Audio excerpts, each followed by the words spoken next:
예, 월요일 묵상의 시간입니다. 사건이 섞이면 바르게 해석할 수 없다. 사건이 섞이면 바르게 해석할 수 없다. 자, 이런 제목으로 이번 주간 또 말씀 묵상 시작하겠습니다.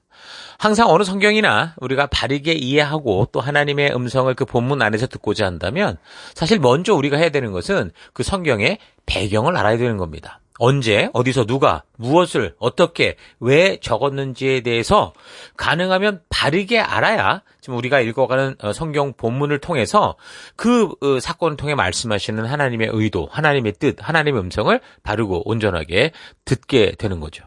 만약에 그렇지 않은 경우 이게 성경을 본문을 열심히 읽는데 자칫 자기가 듣고 싶은 말만 찾거나 하고 싶은 말을 하고자 하는 그런 일에 아무렇게나 막 성경 구절을 그냥 갖다가 전후 좌우 분별 없이 쓰게 되는 경우가 있죠. 자, 그래서 이런 걸 볼 때 사실 성경을 많이 읽는 것보다 중요한 것은 제 생각에는 바르게 읽는 것이다라고 봅니다. 항상 말하지만 무조건 열심을 내기 전에 먼저 바른 방향을 잡고 읽어가는 이게 이 순서가 정말 중요한 거죠. 그러니까 마찬가지로 우리가 지금 요한계시록을 살펴가는데 요한계시록을 읽을 때도 그래요. 이걸 많이 읽는 것보다 사실 바르게 읽는 게 중요합니다. 그러니까 바르게 이해하기 위해서는 먼저 이 책이 기록될 무렵에 그 우리가 살폈던 시대적 배경들을 정말 꼼꼼하게 좀 잘 되새겨볼 필요가 있어요. 이미 요한계시록을 나누는 첫 시간에 나누었던 것처럼 그 AD 90년에서 96년 그때 이제 로마의 황제 도미티아누스가 기독교를 향한 박해가 있었잖아요. 네로로 이어서 2차 대박해가 일어날 즈음에 이 계시록이 적혀졌다라는 겁니다. 그런 원인 때문에. 그래서 네로의 1차 박해에서 이어지는 이 도미티아누스의 이 잔인한 박해는 정말 두려움이었죠. 왜냐하면 네로가 너무 끔찍하게 성도들을 괴롭혔기 때문입니다. 그러니까 이런 걸 보는, 이런 성도들을 보는 그 교회로 하나님이 우리를 모은 거 아닙니까? 그 교회의 주인 되시고 우리의 아버지 되신 그 하나님께서 너무 안타까우신 거죠. 그래서 그때까지 살아있었던 예수님의 제자, 이 사도 요한을 통해서 그래서 그 위로와 격려를 하시기 위해, 변화하시기 위해 보낸 편지가 바로 요한계시록이다. 이렇게 분명한 이 정의를 우리가 살폈었죠. 그리고 이제 그 요한계시록의 내용 안으로 들어와서 요한계시록의 내용을 구분하면 크게 이 요한계시록에는 세 개의 이런 큰 틀이 있다. 1장 19절에 이미 그거를 미리 얘기하고 있죠. 첫째, 네가 본 거. 둘째, 지금 있는 일. 그리고 이제 셋째는 장차 될 일을 기록한다. 이게 이제 요한계시록을 크게 구성하는 세 가지 부분이라고 그랬습니다. 그래서 지지난주에 우리는 벌써 그 앞에 두 가지는 살폈었죠. 계시록 1장 같은 경우 그때 그 시기 이제 절박한 공포와 두려움에 휩싸인 성도들에게 정말 누군가 다 나를 버린 것 같은데 누군가 나를 붙잡고 계신 그분이 있는가라는 이 두려움. 하나님, 예수님 오신다고 그러고 살아계시다 하는데 살아계신 예수님을 볼 수 있는 방법이 없었단 말이죠. 근데 요한의 이런 그 환상을 통해서 살아계신 예수님께서 보니까 교회와 성도들을 그의 오른손에 붙잡고 계신 그런 모습을 보게 된 거죠. 그래서 성도들에게는 이런 이 요한계시록의 편지를 받는 게 두려움이 아니라 우리가 겪는 현재 모든 것을 알고 계신 살아계신 예수님을 만나는 바로 그런 정말 살아있는 계시였다고 볼 수 있습니다. 자, 그래서 그렇게 전해진 예수님의 모습을 보고 듣는 이 성도들 같은 경우에 어떻겠어요? 그 두렵고 떨림이 없어지지 않았겠으나 그러나 우리가 정말 이렇게 죽어도 좋을 수 있는 하늘의 소망을 붙들게 되는 거고 두렵고 떨림 속에서 피할 길, 숨을 길을 찾는 게 아니라 변치 않으시고 우리를 붙들고 계시는 그 예수님을 힘입어 하루하루 담대히 그 믿음의 길을 걸을 수 있는 그런 부르심 가운데로 나아가게 되는 거죠. 자, 그리고 2장과 3장 같은 경우는 이제 그때 두려움 속에 있는 교회들에게 그 박해하는 세상 속에서도 이 성도들의 이 맡은 바 그 어떤 사명은 그 진리를 타협하지 않고 오히려 그 힘듦 속에서 그 핍박 속에서도 바른 말씀과 믿음의 길을 걸어가는 거. 그래서 그렇게 성도들, 교회들이 서게 하기 위해서 소아시아에 가장 박해가 심했던 그 교회들, 7교회에게 그 이제 보내는, 그러니까 예수님께서 직접 전하게 하신 말씀이 이제 2장, 3장의 말씀이었는데 너무 위험한 세상에 있으니 그냥 우쭈쭈 뭐 걱정하지 마. 이렇게 하는 게 아니었어요. 우리가 살핀 것처럼 우리가 살아가는 그곳이 바로 그렇게 어두워서 너희를 보낸 거니까 그 어둠 속에서 그 두려움 가운데, 그 위협 가운데 너희가 무릎 꿇지 말고 바르고 온전하게 정말 진정한 생명의 빛답게 살아가다오 하는 그런 성도의 자세와 교회의 존재의 목적을 알게 하는 그런 말씀이었었죠. 자, 그래서 이 말씀은 그 시대 그분들에게만 적용된 게 아니라 오고 오는 시대 세상을 살아갈 때 늘 사실 뭐 위협은 이 믿음에 있어서 느끼는 게 모든 교회와 개인들이었죠. 위협을 느끼든 유혹을 느끼든. 그래서 그런 우리 성도와 교회들에게 하나님을 어떤 도피처로 삼지 않고 자신이 보내받은 그 삶의 터, 그 어두운 세상 곳곳에서 자기의 교회와 성도 자기 자신이 어떤 신앙의 길을 따라야 되는지를 알게 하는, 그러니까 정말 거울이 되는 말씀이었다고 그랬습니다. 그래서 보편적인 그런 적용을 통해서 우리도 똑같이 그 말씀들을 받을 수 있는 그런 이 구성이 바로 2장과 3장의 내용이었고. 자, 그리고 이제 4장부터는 요한계시록이 이제 마지막 전달할 내용, 그러니까 세 번째 그 내용, 장차될 일에 대해서 적고 있는데, 그래서 지난주 그 장차될 일을 보여주기 시작하는 이제 4장부터 5장까지 우리가 살폈죠. 그러니까 하나님께서 이제 장차될 일을 전하시기 위해서 요한을 그 하늘 하나님 보좌가 있는 곳으로 올라오라 하셨는데, 그곳에서 이제 요한이 그 이 하나님 보좌에 있는 수많은 천사들과 24 장로들과 뭐 우리의 죄를 사하시기 위해서 이 땅에 오셔서 죽으시고 부활하셨던 그 어린 예수까지 보게 됐고, 그를 찬양하고 영광을 돌리는 그런 이제 그 하늘나라의 모습을 보게 된 겁니다. 그리고 그곳에서 이제 앞으로 벌어지게 될 미래의 역사가 어떨지 그 기록된 그 7개의 인으로 봉인된 두루마리를 봤었는데, 그 봉인된 그 인을 뗄 분이 아무도 없었는데 오직 우리 주 예수 그리스도만이 그걸 하실 수 있다라는 걸 알게 되죠. 그래서 이제 장차될 일에 대한 이야기가 시작되는 그 4장부터의 그 이야기가 실제 미래에 벌어질 장래의 일들을 말하고 있는 게 아니고, 그 장래의 일들을 듣기 위해서 하늘 보좌가 있는 곳으로 올라간 요한이 보게 된 것들을 전해주고 있는 내용이 이제 4장과 5장이었다. 것을 우리가 앞에 살폈습니다. 자, 그러면 계속 이어서 이제 6장부터 우리가 살펴야 되겠죠. 자, 6장부터 11장까지는요, 두 개의 큰 사건이 이제 연이어 나오는데, 첫째는 7인을, 이미 우리가 살폈던 7인을 하나씩 떼면서 그 뗄 때마다 정말 종국사적 종말이 다가오는 것을 알게 하는, 그러니까 이 예수님의 재림 전이다라는 것을 알게 하는, 징조로 알게 하는 그런 이제 것들이 이제 쭉 나오고요. 그 인을 다 떼고 나면 계속해서 어떤 얘기가 나오냐면 7 나팔 얘기가 또 이제 연이어서 나오게 됩니다. 그러니까 11장 후반에 그래서 마지막 나팔, 그러니까 7번째 나팔이 울려 퍼지는 데까지 이제 11장 후반에 이렇게 이야기를 다루고 있죠. 자, 여기서 지금 7인은 이미 지난주에 얘기를 했지만, 우리 새롭게 이제 7 나팔의 이야기를 했는데, 그러다 보면 자꾸 이야기가 복잡하게 들릴 수도 있을 것 같아서 일단은 우리가 6장부터 5장까지 살폈으니까 6장부터 계시록 마지막 장인 22장까지 결국 장차될 일에 대한 그 내용이니까 이 내용이 큰 흐름을 따라 어떻게 이게 흘러가는가를 먼저 좀 살펴보려고 합니다. 아무래도 각 장의 디테일을 살피기 전에 먼저 큰 그림, 이 청사진 좀 알고 가는 게 좋잖아요. 그래서 본문을 이해가는데 훨씬 도움이 될 거니까 현재 우리가 1장에서 5장까지는 알았고, 계속해서 6장에서 11장까지 어떻게 이야기가 구성되어 있는지 저 그림을 좀 이렇게 살펴보면, 먼저 종말의 대환란의 시기가 임박한 것을 알리는 7인의 이야기가 나오는 게 이제 6장, 7장의 내용이고, 계속해서 7번째 인이 떼어지면서 어떤 사건이 벌어지는 게 아니라 이제 7 나팔이 불러 나오는 그 이야기로 연결이 돼요. 그래서 대환란의 시기에 나타날 이제 현상들을 알리는, 그게 이제 7 나팔의 이야기인 거죠. 7인은 이제 그 종말이 다가왔다라는 걸 알리는 어떤 그런 내용이었다면, 7 나팔은 그 종말에 이제 벌어지게 되는 그 이제 그 이야기들이 8장, 9장에 나오는 겁니다.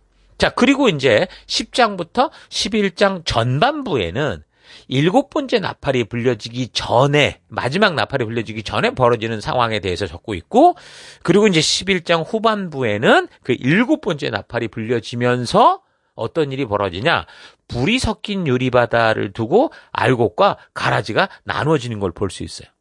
그러니까 이 상황에 대해서 사도 바울이 고린도전서에서 이렇게 말했죠. 15장 51절을 보면, 보라, 내가 너희에게 비밀을 말할 건데 우리가 다 잠잘 것이 아니요 마지막 나팔의 순식간에 호련이 다 변화되리니 나팔 소리가 나매 죽은 자들이 썩지 아니할 것으로 다시 살아나고 우리도 변화되리라.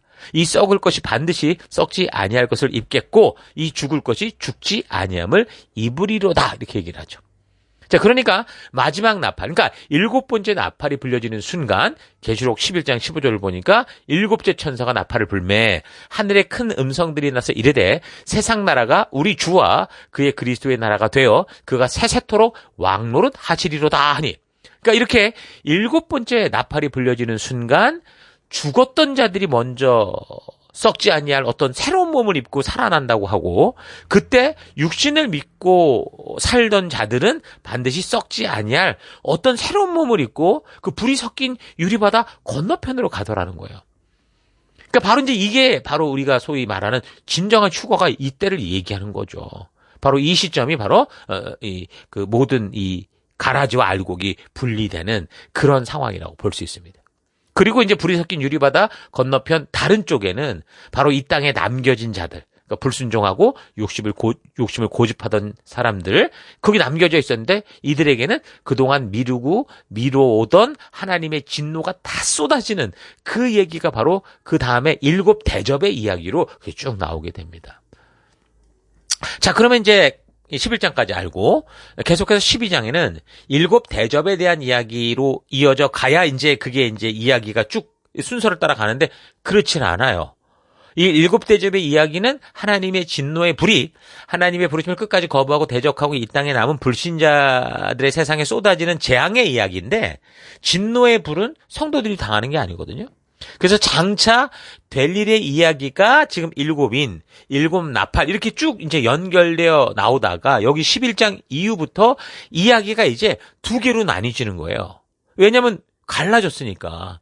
그래서 11장에서 대환란 끝에 일곱 번째 나팔이 불려지면 불신자들에 대한 마지막 진노의 재앙이 쏟아지는데, 성도들은 그 일곱 대접의 그 재앙, 쏟아지는 진노의 재앙을 당하기 전에 지금 보니까 마지막을 알리는 일곱 번째 나팔과 함께 호련히 순식간에 변화되어 다른 곳으로 불이 섞인 유리바다 어떤 건너편으로 옮겨지더라는 거죠. 그럼 그렇게 옮겨진 성도들의 이야기는 어디에 나오냐? 보니까 계시록 본문을 쭉 보면은 15장에 나오고, 그리고 또 건너뛰어서 19장에 나와요. 자, 그러니까 4장에서 요한에게 이리로 올라오라 라고 한 건 뭐예요? 휴거가 아니라는 거죠. 그거는 그냥 정말 당신의 이 장래일을 말씀하시기 위해서 부르신 거예요. 그리고 조금 전에 이야기한 것처럼 대환란의 시기의 끝을 보여주는 여기 11장에서 일곱 번째 나팔이 불려질 때 이 불이 섞인 유리바다를 중심으로 비로소 이제 성도와 불신자가 나누어지는, 바로 이게 진짜 휴거의 모습이라는 거죠. 그래서 11장 후에 이 이야기가 그 갈라진 사람들이 어디로 갔나? 15장의 얘기가 나와요. 그러니까 15장은 불이 섞인 바다를 중심으로 나누어진 사람들. 그러니까 대환란 속에서도 악한 짐승에게, 우상에게 굴복하지 않고 대항하고 싸우고, 또 그 짐승의 이름과 숫자의 낙인을 끝까지 받지 않고 진리를 따라 살아왔던 모든 성도들이 하나님께 속하는 그런 모습이 나와요. 그래서 이 성도들이 어떻게 되느냐라는 거에 대해서는 이제 그 이야기가 또 19장에 연결돼서 나오다는 거죠. 성도들이 그래서 그곳에서 기쁨과 즐거움으로 우리 예수님과 함께 어린 양의 혼인잔치에 참여하는 것을 볼 수 있습니다. 자, 그러면 이 땅에 남겨진 사람들, 불신자들은 어떻게 하느냐? 그러니까 불이 섞인 유리바다 다른 편에 남겨진 이 가라지 같은 사람들은 이 땅에서 이제 완전히 하나님의 진노가 담긴, 하나도 거림 없이 그냥 다 일곱 대접의 그 뜨거운 화를 당하게 되는데, 그 장면이 이제 16, 17, 18장에 나오는 거예요.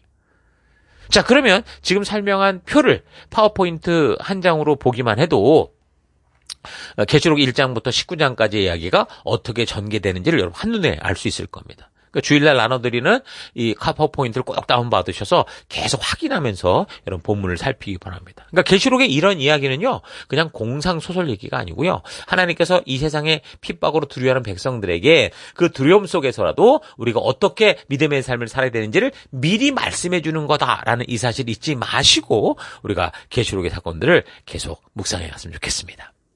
자, 오늘 하루 나는 정말 성경을 처음부터 끝까지 바르게 알고자 하는 마음이 있는가 좀 생각해 봤으면 좋겠어요. 성경을 바르게 알고자 한다면 성경을 알아가는 방법은 어떤 식이었는지 이것도 좀 잘 생각해 보십시오. 그러니까 보편적으로 많은 성도들이 그저 성경을 여러 번 읽으면 알 수 있다고 생각을 하고 있거나, 또 어떤 사람들은 성경 한 권을 전체 공책에 필기하며 적어가기도 하는데, 대체로 이제 그런 마음들 깊은 곳에는 하나님의 뜻을 바르게 알려 한다기보다 하나님께 자신의 정성을 보이고 싶은 그런 마음이 뿌리 내리고 있는 걸 볼 수 있습니다. 정성과 열심은 나쁜 게 아니지만 하나님의 뜻을 바르게 알아가기 위함에 있어서 그 방법이 그저 종교적인 정성을 바치면 답이 올 거라고 생각하는 거, 이건 바르지 못하거든요. 성경은 그래서 많이 읽어서가 아니라, 정성을 들여서가 아니라 바르게 읽어야 하나님의 뜻을 온전하게 알 수 있습니다. 만약 여러분들이 사랑하는 사람에게서 일생 동안 살아오며 겪었던 많은 일들과 그 사건 속에서 변치 않는 그 사랑의 심정을 적은 편지를 66통이나 받았다고 생각해 보십시오. 그 사람이 처음 나를 사랑했던 그때부터 너무 우여곡절의 인생사를 겪으면서도 포기하지 않고 끝까지 사랑했던 그 이야기가 쫙 다 적혀져 있는데, 이게 1000장이 넘는 분량이에요. 1189장짜리 편지로 보내졌단 말이에요. 그런데 그게 어느 순간 다 뒤섞여, 떡 떨어뜨리는 만 뒤섞여 버려서 순서가 전혀 맞지 않는다고 생각해 보세요. 그럼 어떻게 그 편지를 통해서 그 사람의 진심을 알겠습니까? 그러니까 마치 대하 드라마를 보듯이 그렇게 온 일생의 일들이 적혀 보내졌을 건데, 역사의 순서를 따라. 근데 그 순서를 다 섞어버리면 아무리 많이 읽는다고 해도 이게 무슨 뜻인지, 어떤 말씀인지 분별하기 어렵다는 거예요.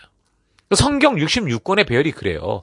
역사적인 순서를 따라 정리되어 있는 그런 부분도 있지만 그렇지 않은 부분들이 더 많거든요. 그래서 우리가 성경을 바른 역사적인 순서를 따라 맞춰볼 수 있다면, 그렇다면 그 순서에 따라 우리가 자주 읽고 많이 읽고 반복해서 읽어갈 때는 정말 도움이 되겠죠.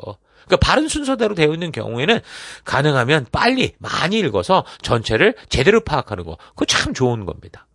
자, 그래서 성경 전체에 대해서도 그렇고 우리가 지금 살펴나가는 요한계시록에 대해서도 먼저 여러분들이 이렇게 큰 그림으로 큰 흐름을 파악하고 난 후에 이제 자주 읽고 반복해서 읽고 계속 연구하고 우리 셀 속에서 서로 나눠가면서, 그래서 바른 하나님의 뜻을 알아가는 여러분 될 수 있기를 주의 이름으로 축원합니다. 오늘 하루도 힘내십시오. 잠시 기도하겠습니다.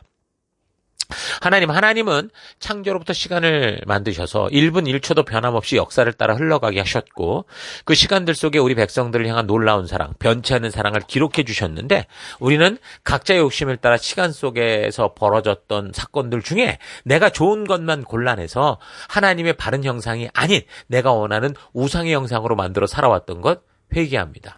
하나님, 계시록을 바르게 볼 수 있도록 진리의 성령 하나님께서 바르게 보는 안목을 우리에게 허락하여 주옵소서. 하나님, 바른 안목을 위해 하나님께서 기적적인 깨달음을 주시도록 종교적인 지극정성을 바치는 게 아니고 우리에게 활짝 펴서 주신 이 성경을 부지런히 읽어가되 바르고 온전하게 창조의 역사부터 시간의 흐름을 따라 하나도 빠짐없이 성실하게 살펴나가고 고민해가는 우리가 되기를 원합니다. 하나님, 사건이 섞이면 이 온전한 것을 볼 수 없다라는 거 잊지 않고 오늘 하루도 성경의 역사의 순서를 따라 바르게 하나님의 그 일하심을 따라가는 내가 될 것을 또 결단하고 감사드리며 예수님 이름으로 기도했습니다. 아멘.